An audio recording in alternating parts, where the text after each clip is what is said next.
Bom, começando a apresentação do professor Felipe Moreira Correia em mais uma reunião do Grupo ProInfis, realizado no dia 24 de junho de 2025.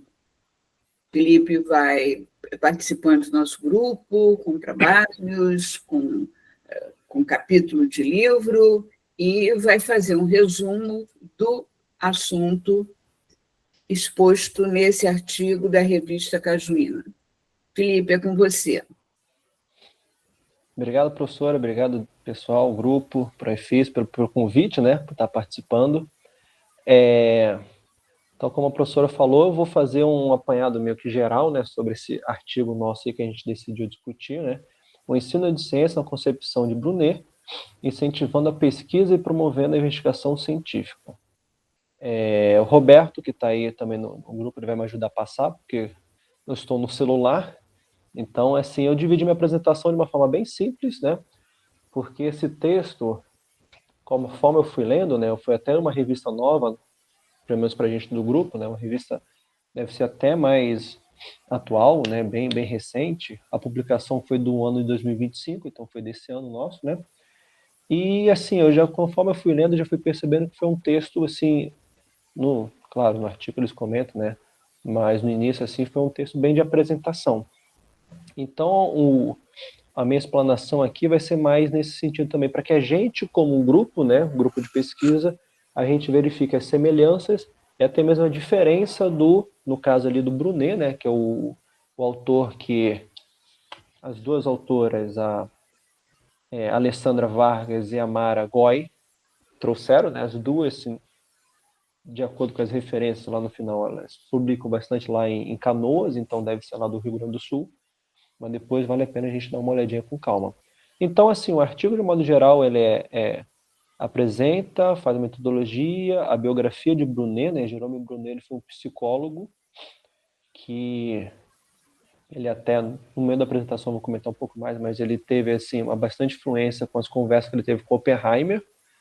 Então, ele começa ali na década de 50, 60, publica bastante coisa importante ali. Acho que a principal publicação dele foi na década de 70, 73. As autoras aí trazem bastante referência, ou pelo menos as referências que mais me influenciaram, né, foi da década de 70, né, 73.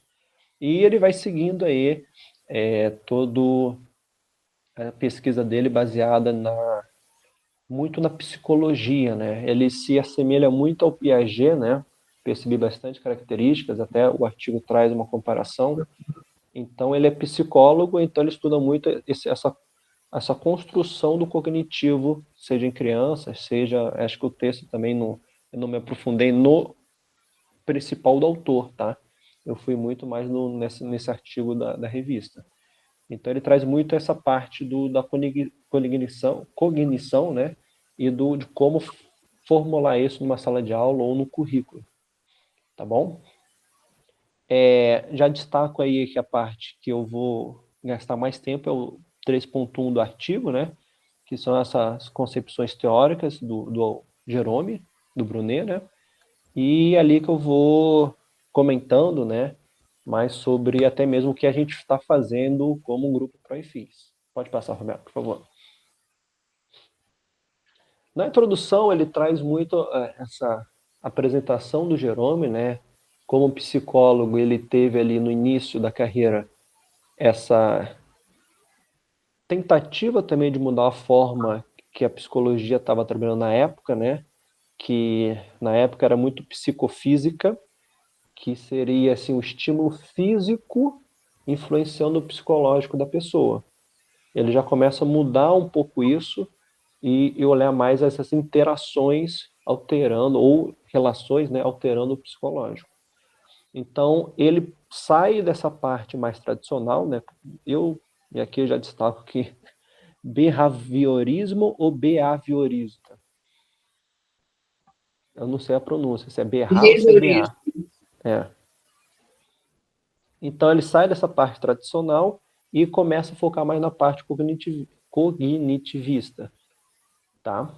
Ele, né, como a autora trouxe ali, né, ele trouxe à tona essa concepção de que se pode ensinar e aprender na perspectiva de resolver uma dada situação. Então, muito do vocabulário, do que o artigo traz, achei muito semelhante com o que a gente já discutiu, que é sempre uma resolução de problema, uma investigação. Então, assim, eu gostei muito porque ele é mais um autor que está, vamos dizer assim, embasando todo o nosso trabalho que a gente está fazendo aqui como grupo. E isso vem lá da década, né, acho que a primeira parte que traz aqui, 50 em diante.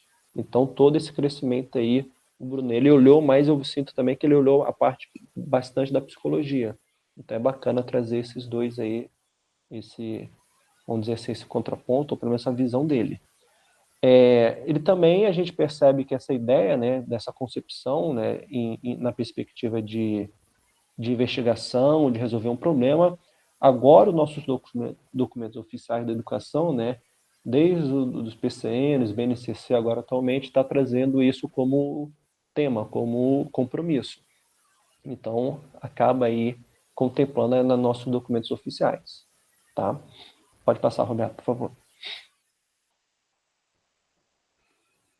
Roberto? Obrigado. Na metodologia, já vou deixar destacado aí esses 6 referências que as autoras trouxeram aí sobre Brunet, tá? O que é mais citado é o processo da educação. Pelo menos que eu gostei mais das citações, ele traz bastante aí sobre isso, que deve ser, acredito, a obra principal dele, que foi de 73, tá? Então, o que as duas autoras fizeram? Elas fizeram uma análise intuitiva, foi praticamente um processo documental sobre o pesquisador Jerome Brunet. Então, eles apresentam as principais características, sempre focando, né, nas citações, no que o autor Brunet fez em relação à parte de currículo, que acho que também foi um diferencial dele, e a parte da construção, né, dessa percepção dele sobre a cognição, sobre a construção do conhecimento ali nos alunos ou na criança ali que está aprendendo. Tá bom? Pode passar, Romero. Então, assim, ele, já entrando na parte da biografia dele, né, ele trabalhou nessa perspectiva que o indivíduo aprende a partir dos problemas que devem ser respondidos, então, resolvidos, né, perdão, bem como na promoção da pesquisa no âmbito educacional. Isso a gente, né, já viu vários outros referenciais, Piaget, que traz também, mais para frente a gente vai fazer a comparação com Piaget, e Vygotsky, que trabalha muito com o social, e entre outros, que Vygotsky olha mais coletivo, né? Nessa perspectiva que apresentar um novo conteúdo a partir de um problema vai favorecer o entendimento ali da criança, do aluno, conforme a gente vai apresentando essa dificuldade, esse tema, esse conteúdo para ele. Entendeu? Então, ali no cantinho da direita, por exemplo, Brunet se opôs à abordagem do tradicional, né, do behaviorismo, e da psicofísica, que é o estímulo do psicológico a partir de uma interação física. E ele trouxe esse new look, que é essa nova percepção, essa teoria da percepção que ele fala sempre do problema, né, da situação problema. Que é o new look, ele propõe ali que a percepção não é um processo imediato, como defendiam as teorias anteriores. Na realidade, a percepção é um processo do processamento de informação que envolve a interpretação e a seleção. Também eu reparo muito essa parte do psicológico, né? Ele como psicólogo, né? Então, a percepção, o que a gente tem com percepção, né? Via um experimento, via a natureza, e lembrar que ele falou muito, pelo menos o texto ele traz isso, com cientistas. Então ele olha para o que o cientista está fazendo, né, o Perheim e a companhia ali da época, e olha para o aprendizado. Ele começa a fazer essa comparação e vê que o aprendizagem tem características, tem elementos muito parecidos ou iguais do que o cientista está fazendo ali, vamos dizer assim, no limite do conhecimento. Então ele começa a trazer isso ali para sala de aula ou para o aprendizado, conforme ele vai discutindo aí nos referenciais, tá? Pode ir, Roberto. E aqui começa, né, a parte que eu destaquei, né, eu coloquei até Paulo Freire porque lembrei muito dele, né, nas concepções teóricas e contribuições do ensino de ciência, a gente já começa a aprofundar, pelo menos os autores começam a trazer a parte principal, né, porque eu achei que é focado para o ensino de ciências, o ensino da natureza. Conforme eu fui lendo, também eu percebi, não sei se vocês tiveram a mesma experiência, né, porque talvez ele, como psicólogo, ele trouxe os temas de forma abrangente, tá? Até porque é um ensino como um todo, né? Ele não estava preocupado em ensinar física, mas ensinar como um todo. Então, conforme eu fui lendo, eu fui tentando fazer assimilações com o que a gente está fazendo e com o que até mesmo a gente pratica em sala de aula. Então, assim, de uma forma direta, né? O Brunelli defendia essa ideia de que a aprendizagem é um projeto social.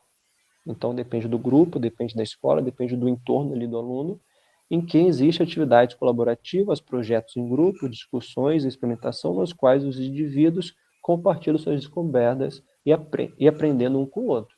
Então, todas as nossas atividades, como são feitas em grupos, realmente, a gente está falando disso, a gente está em grupo, então a gente está se abastecendo bastante disso. Tá bom? E eu coloquei ali a fotinha do Paulo Freire, né? Porque ele coloca ali, o pesquisador trouxe, né, no caso, as autoras, falando do Brunet, trouxe a noção de que o aprendizado é mais eficaz quando o indivíduo está inserido no contexto social e cultural. Isto é aprendido, o aprendizado acontece quando há relações com o novo conhecimento com experiências cotidianas. Então, traz ali o cotidiano do aluno para a sala de aula da mesma forma que a gente estava fazendo CTS e outros nossos referenciais aí, conforme a gente foi aprofundando nessa parte. Até que o início, vocês tiveram essa mesma sensação, né? Porque conforme eu fui lendo, né, eu fui percebendo muito da nossa prática, só que agora, né, mais um referencial dando esse suporte para a gente. Até o momento aí, alguém tem alguma pergunta, alguma coisa? Como que estamos? Algum comentário, né? Muito da nossa prática, exatamente. Tá? Depois da tua apresentação a gente conversa, Felipe. Melhor, né? Tá bom, pode ser. Então eu falo tudo e no final a gente vai trocando ideia, pode ser. Então passa para mim, Roberto, por favor. E coloquei na apresentação os raiozinhos que foram os diferenciais. Essa parte do Brunet, né, que ele fala ali para o autor, a conservação da memória. Eu acho que de todos os referências que eu li, ele foi o único que focou na memória do aluno, da criança ali no aprendizado. Acho que eu não me lembro, pelo menos, de ter algum referencial citando especificamente a memória. Então ele fala ali, por o autor, no caso Brunet, né, a conservação da memória crucial no ensino baseado na resolução de problemas. O ensino baseado na resolução de problemas e toda essa ideia de Brunet, né, que a gente tem que apresentar os conteúdos com base em um problema e citando o cotidiano do aluno, né? Pois trata-se de uma forma de recuperar informações aprendidas. Para ele, Brunet, né, a chave para acessar essas informações está na organização, ou seja, no conhecimento de onde encontrar aquilo que foi armazenado na memória. A parte da memória eu gostei bastante, porque mais para frente ele fala do currículo. E o currículo, para ele, tem que ser um formato de espiral. Então você tem que ficar revisitando o tema. Da mesma forma que a gente olha alguns referenciais nossos em nossos documentos oficiais, né? A gente tinha um ensino bem espiral. Bem não, né? Com características espirais. Então ele destaca isso como uma necessidade para que a criança, o aluno ali tenha essa vantagem ou que alcance mais facilmente ali o aprendizado. Ou essas características do ensino de ciência. Dessa forma, continuando ali no texto, os indivíduos que desenvolvem estratégias eficazes para recuperar informações são capazes de acessá-las com mais facilidade, evitando apenas decorar conteúdos, mas sim estabelecer relações essenciais entre si. Então, conforme a gente vai levando para a sala de aula, por exemplo, nas nossas práticas, mais para frente a gente vai falar também de características, o aluno mexer no material, o aluno estar em grupo, o aluno ter esse contato do conteúdo com a vivência dele, podem e são, né, formas de organizar ou de favorecer, conforme o Brunet comentou aí, essa construção do conhecimento e até mesmo essa memória, né, que eu entendi dessa forma, para reutilizar isso futuramente, seja na mesma matéria, seja na vida real, seja no que for. Tá? Passa aí, Roberto, por favor. E aqui ele propõe, né, raiozão, né, porque eu achei também bem destacado, tanto as duas citações, ele propôs uma teoria de aprendizagem estruturada em regras que indicam as melhores maneiras de adquirir o conhecimento. Essa abordagem pode permitir uma análise crítica do padrão proposto, né? Sua teoria normativa, pois estabelece critérios específicos a serem adquiridos, mas também apresenta a necessidade de critérios amplos capazes de dialogar com diferentes currículos educacionais. A citação aí, né, que eu achei a principal, né, de 73, no texto das autoras aí do Caderno de Cajuína, essas regras eu não percebi elas descritas, tá? Fala que tem regras, acredito que seja algo mais no sentido de...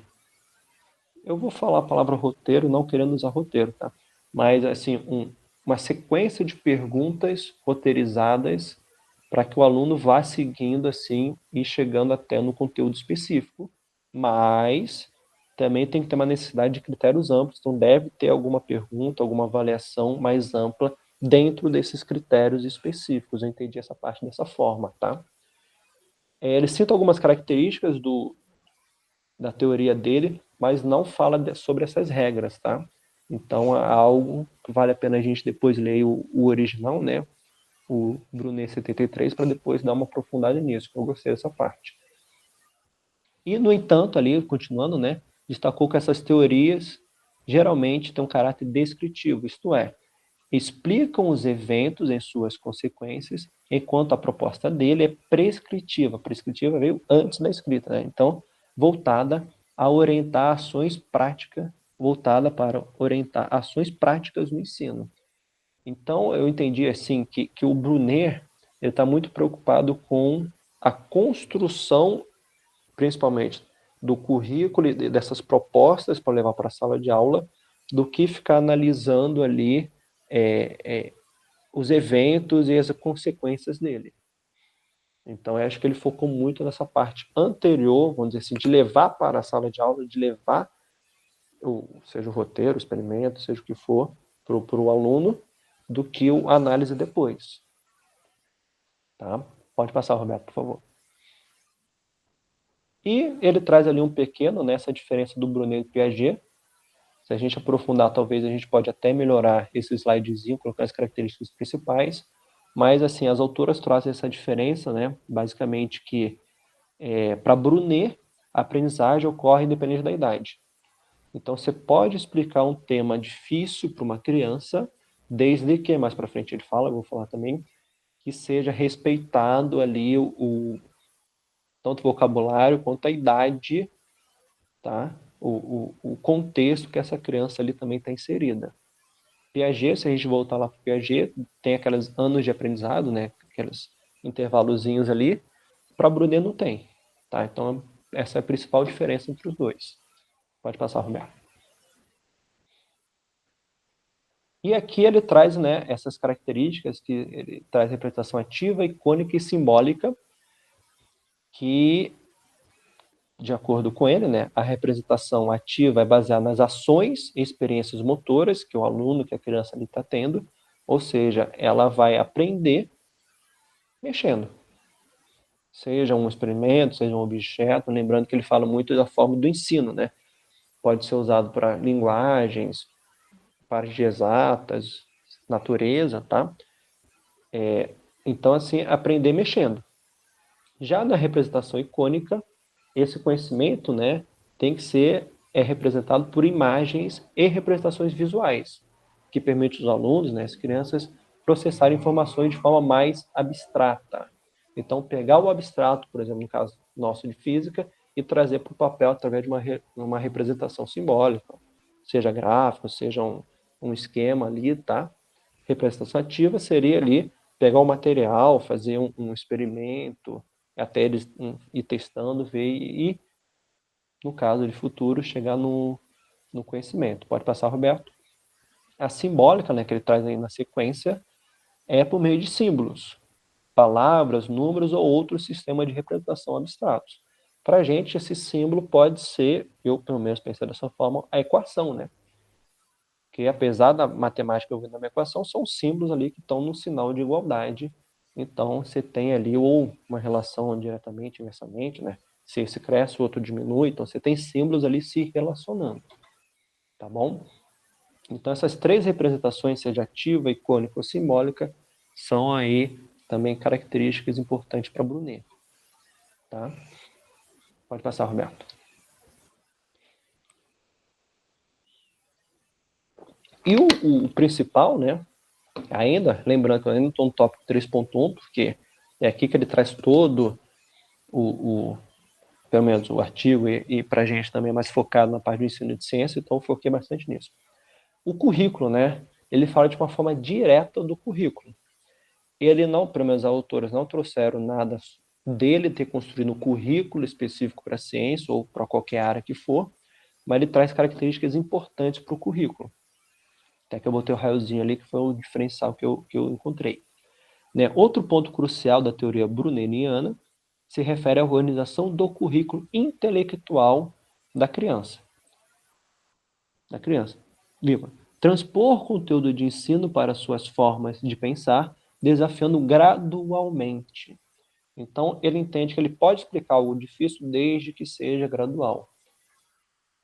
Se a assimilação precoce de determinado conteúdo não resultar em benefícios para o indivíduo como adulto, ou seja, aquilo que eu apresento para a criança, se não significar nada para ele futuramente adulto, conforme argumenta Brunet, tal conteúdo não deve compor o currículo escolar. Então, para ele, se eu estou ensinando ali, por exemplo, no meu caso, que eu tenho um pé de guerra com a cinemática, da forma que a gente, pelo menos que é cobrado, se isso não representar uma vantagem ou um conhecimento útil para ele, aluno adulto, esse conteúdo nem deveria estar no currículo da forma que está. Tá? Então, ele está bem excludente em alguns temas. Claro, quando a gente fala de currículo, para a gente, ensino básico, fundamental e médio, então dá para fazer uma construção. Ele fala que se não for útil, tem que tirar do currículo. Ele está sendo bem incisivo aí. Portanto, né, continuando a leitura, o currículo deve ser estruturado com base em grandes temas, princípios e valores que têm relevância para a sociedade e que possam ser trabalhados de forma contínua ao longo do tempo. Lembrando que ele está falando isso lá em 73, tá? Então, quando a gente olha assim para o nosso, pelo menos quando eu olho para o nosso ensino atual, trabalhar com a realidade do aluno, entra o caso de sustentabilidade, que é o que eu quero comentar no doutorado, trabalhar através de grandes temas, de projetos que conseguem fazer uma interdisciplinaridade, associando o conteúdo do aluno. Então, para ele, o currículo tem que ter esses grandes temas para favorecer ainda mais revisitar, pode passar, Roberto, que acho que ele vai mostrar agora, esse currículo aí que é um formato de espiral. Ele não trouxe, pelo menos nesse artigo, viu, gente? Se isso teria que ser assim, dentro de um único ano do ensino nosso, ou se isso tem que ser de tudo. Começa ali no primeiro ano, aí vai para outra matéria, revisitando, segunda, terceira, quarta, quinta, e vai crescendo, revisitando alguns temas aí. Eu acredito que seja para tudo, tá? Porque na figura ele mostra ali conhecimentos básicos, na setinha vertical, novos conteúdos, e conforme a espiral vai mudando de cor, vai subindo, né? Na esquerda aparece revisão. Então você revisita o conteúdo básico, talvez você aprendeu no mesmo ano ou na série anterior. E lá no final da espiral ele fala maestria, né? Pelo menos a tradução, porque as autoras fizeram aí da imagem, tem que ver se é delas essa tradução, acredito que sim. Colocaram maestria. Maestria acho uma palavra muito forte, mas... Então ali, para Brunet, os conceitos científicos complexos devem ser ensinados aos indivíduos desde que sejam colocados com adequação ao nível de de desenvolvimento, outra vez, em que se encontram. Na proposta de currículo em espiral, é importante o retorno à revisão de conteúdos várias vezes ao longo do tempo, e sempre que necessário, permitindo ao aluno uma construção da compreensão mais profunda do novo conhecimento aprendido. Então, a gente volta no tema, mas a gente não vai voltar de forma rasa, a gente volta aprofundando, seja o tema que for. Tá? Seja em temas, acredito em temas mais gerais, aprofundando ainda mais, sei lá, na discussão energética, no problema de reciclagem, no problema de poluição sonora. Então, a gente revisita esse tema várias vezes, cada vez aprofundando ainda mais o conteúdo ali. E as autoras trazem ali, né, a perspectiva curricular, né, segundo Brunet, né, o ensino não se define pela quantidade de conteúdos abordados, mas sim pela profundidade com que são explorados, evidenciando o maior número possível de particularidades. Então, ao invés de ter uma lista longa de conteúdo que a gente tem que terminar até o final do ano, trabalhar menos, mas trabalhar de forma mais profunda. E lembrando que a gente tem que trabalhar apenas, segundo Brunet, né, os temas que são importantes para o aluno que vai ser adulto, aluno adulto, futuramente. Então, nessa perspectiva, a gente tiraria algum conteúdo nosso, né, nossa ementa de física sempre é muito grande, focaria no principal que ele vai usufruir disso aí futuramente. Esse foi o grande diferencial do Brunet que eu achei. Trazer essa ideia de currículo, tá? E principalmente em forma espiral, que eu gostei bastante. Pode passar, Roberto. Já indo mais para o final agora, né, já estou terminando, ele fala na perspectiva de resolução de problema, né, porque a ideia dele é levar para uma sala de aula uma metodologia de resolver problemas. Então, as autoras trouxeram aí um pouquinho sobre isso. Então, ele destacou 3 pontos principais: o desenvolvimento intelectual da criança, o processo de aprendizagem e o currículo em espiral. Então, essa perspectiva de resolver problema, ele coloca nesse tripé. Preciso ter um currículo em espiral para conseguir ir aprofundando esse problema cada vez mais. O processo de aprendizagem tem que ter aquelas características lá do aluno investigando, do aluno ativo, do aluno em grupo, né, se ajudando para resolver esse problema. E o desenvolvimento intelectual, porque vai do nível da criança ou do aluno, né, conforme a gente vai aprofundando. Basicamente, esse foi o meu entendido sobre essa parte aí. Então, as autoras falam, no entanto, Brunet, né, destacou que o desenvolvimento intelectual não segue uma sequência rígida de etapas. E isso aqui eu lembrei muito do método científico, né, que principalmente quando a gente tem o nosso conteúdo de física, de biologia, ou de biologia, pelo menos, né, já tivemos essa discussão aqui, a biologia segue muito mais o método científico, hipótese, faz todo aquele apanhado geral. E para a gente, física, de vez em quando, a gente nem vê o experimento, né? Einstein, né? Oppenheimer. Então, ele já parte de um ponto diferente para chegar no conhecimento científico. Então, assim, não precisa dessa sequência rígida de etapas. Tá? Então, eu lembrei muito desse embate que a gente tinha ali de física e biologia, por exemplo. Ele coloca ali, até coloquei de forma maior, né? A aprendizagem em grande parte, baseada no pensamento analítico e dedutivo, segundo Brunet, segundo autores, mais do que o pensamento intuitivo. Assim, o indivíduo que chega a uma resposta correta ou errada, frequentemente não tem consciência plena do processo que levou. E isso eu levei muito para a minha vivência da sala de aula, né? O aluno saber que resolveu a equação, achou a resposta, não significa que ele está aprendendo, né? Então, ele está muito na forma analítica, na forma dedutiva, mas está pouco de forma intuitiva. Então, o aluno ter noção do que ele está resolvendo, do que ele está discutindo, do que ele está presenciando ou participando, é muito mais vantajoso do que só estar respondendo, só estar ali de forma robótica, né, resolvendo o problema. Tá? Pode passar, Roberto. E aqui eu fiz as considerações finais, né, as autoras, né, elas citam bastante ali, né, da parte do Brunet, eu fiz a minha.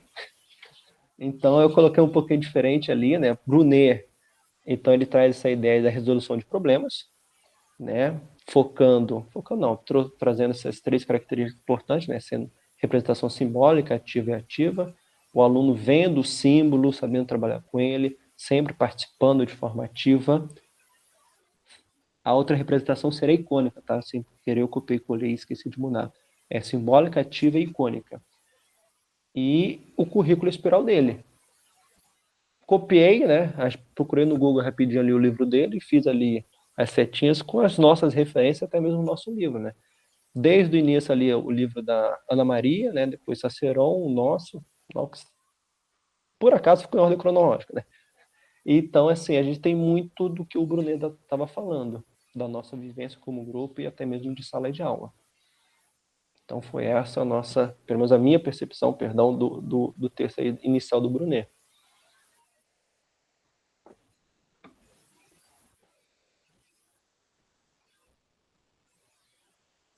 Foi? Turma?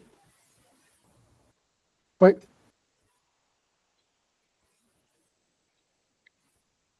Muito bom. A gente para a gravação ou continua?